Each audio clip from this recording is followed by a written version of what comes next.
How we doing, guys? Welcome to DT's Daily. Now on today's show we're going to be talking about Leicester because James Maddison has signed a new contract with the club. We're also going to be talking about Chelsea because it looks like they have sorted out their deal for Thiago Silva.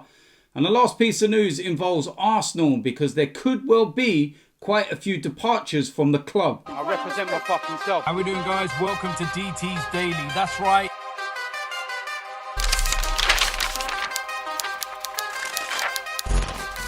So the first place we're going to start is the news from Leicester that James Maddison has signed a new 4-year contract.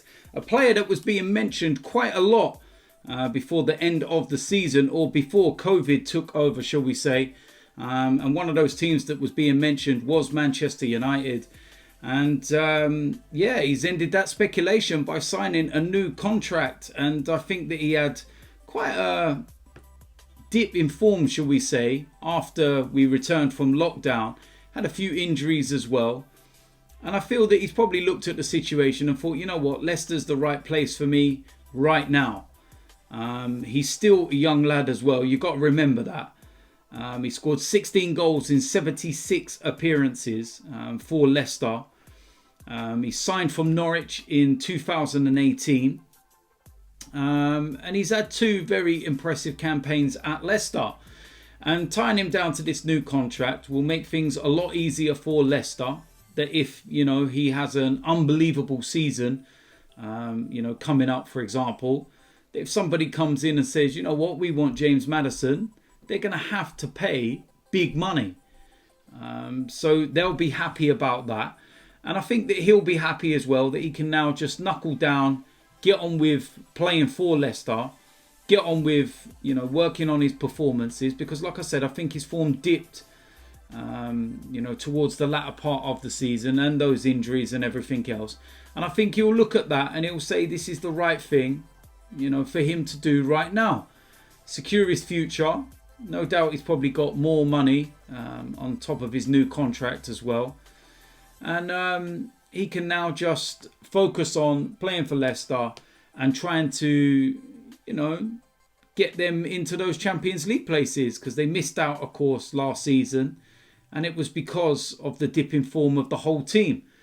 And they'll want to try and go one better, but we'll wait and see whether they can. But James Maddison, he has signed a new contract at Leicester. Next piece of news involves Chelsea and a transfer that I think most of us knew about. And that was Thiago Silva. Of course, he's left PSG after his contract ran out. And from reports, without there being any official confirmation as yet, that he will be a Chelsea player. And it is a 2-year deal, although they're talking about the terms of that contract. It's 1 year with an option for both parties. Now, you're looking at Thiago Silva, 36 years old. And you're thinking, at that age, would he be able to handle it in the Premier League? What I will say is that in the Champions League final, I thought he was absolutely superb. But will he be able to do it on a weekly basis in the Champions League as well as, the Premier League? Because that's the thing. With all due respect to PSG, playing in the French League against some of the teams that they will come up against, it's not going to be what it's like in the Premier League. You can play a team at the bottom end of the table, in France, and you pretty much know that PSG are going to win the game 9 times out of 10. But in the Premier League, it's not guaranteed that Chelsea are going to beat the teams down at the bottom. And the pace, the intensity and everything else, don't get me wrong, he's a quality defender. But 36 years old, there will be some question marks, of course, as to whether he will, be able to deal with the longevity of the Premier League and the pace and everything else. But he's already Chelsea's best centre-back. I'll make no bones about that. It's very simple. He is their best centre-back. But, we'll wait for official confirmation. I haven't seen anything yet. And it looks like Thiago Silva will be a Chelsea player. And sticking with Chelsea, it looks like they may well get that deal for Kai Havertz done. And this will be a big signing. And you're looking at the kind of figures they're talking about, 80 to 100 million pound. And we knew that Chelsea were going to spend money this summer because they're sitting on that Eden Hazard money. They've had a transfer ban and everything else. And of course, they've got Roman backing them. So, yeah, we'll wait and see as to what happens with that one and whether official confirmation comes true or not. Next piece of news involves Arsenal. And I think this was kind of news that everybody was expecting. And that was Gabriel. First and foremost, he's had his medical. And everything has gone well. He's passed his medical and we're just waiting for that announcement, even though I have put the welcome video out there. Sorry, it's done, innit, man? Put the welcome video out there. But we're looking at some potential departures at Arsenal. One in particular that came out of the blue yesterday was Ainsley MaitlandNiles, and Wolves are in advanced negotiations over a 4-year deal for the Arsenal player. And there's been a little bit of an outcry from Arsenal fans that are a bit disappointed about this and saying that Maitland-Niles should be kept based on his performances against Manchester City and then also in the final against Chelsea.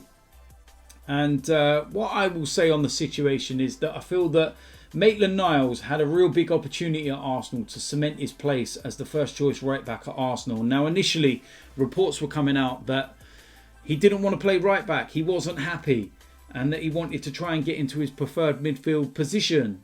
Mikel Arteta came in and it seemed to be that Maitland-Niles had that same mindset. And there were certain weeks where Maitland-Niles weren't even getting into the squad. But then Mikel Arteta turned things around and he changed Maitland-Niles' mindset. And then he came out and said that he doesn't mind where he plays and everything else. But Hector was back by this point from his ACL injury.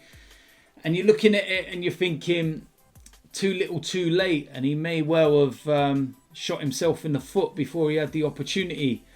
And it's sad. He's been there since he was a kid in the academy. But it is what it is. And if we can get decent money for him, then so be it.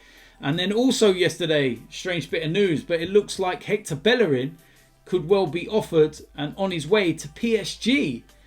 And those were the reports. And it's a strange one when you're thinking that if Maitland-Niles goes, if Hector Bellerin goes, that we don't actually have any other right backs apart from Cedric. And I don't want Cedric as my first choice right back, with all due respect. But there is talk of other players.